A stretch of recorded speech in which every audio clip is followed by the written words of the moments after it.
కాకమ్మా, చిన్నప్పుడు మా అమ్మ నాకొక కథ చెప్పింది.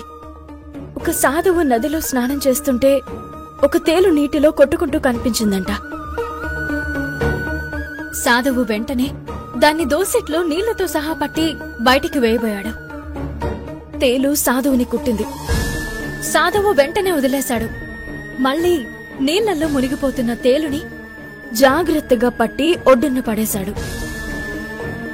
తేలు కుట్టిన బాధతో సాధువు బాధపడుతుంటే చుట్టూ ఉన్నవాళ్లు, స్వామి, అది విషజంతువు అని తెలుసు కదా, ఆయన ఎందుకు రక్షించారు అని అడిగారు. అప్పుడు సాధువు, అది తేలు, కుట్టడం దాని స్వభావం, నేను మనిషిని, ఒక ప్రాణిని రక్షించడం నా స్వభావం అని చెప్పాడంట. కావేరి పొన్ను, అమ్మవారు కూడా నిన్నెందుకు ఇష్టపడుతుందో నాకిప్పుడు తెలిసిందే. పద, ఇద్దరం వెళ్దాం. వద్దు కాకమ్మా, నేను శివబావకి ఫోన్ చేస్తాను.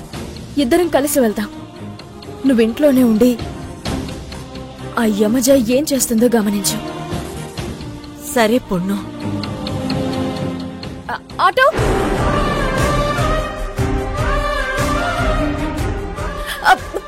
కాకమ్మా జాగ్రత్త. అత్తయ్యని జాగ్రత్తగా చూసుకో. మైసమ్మ కూడా ఫోన్ చేసి వెంగళరావు నగర్కి రమ్మని చెప్పు. ఓకే పొన్ను, నువ్వు జాగ్రత్త. అలాగే.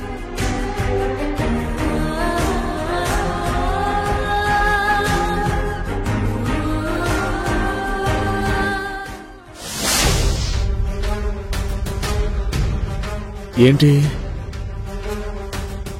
యమజ చెప్పిన మనుషులు ఇంకా రాలేదు?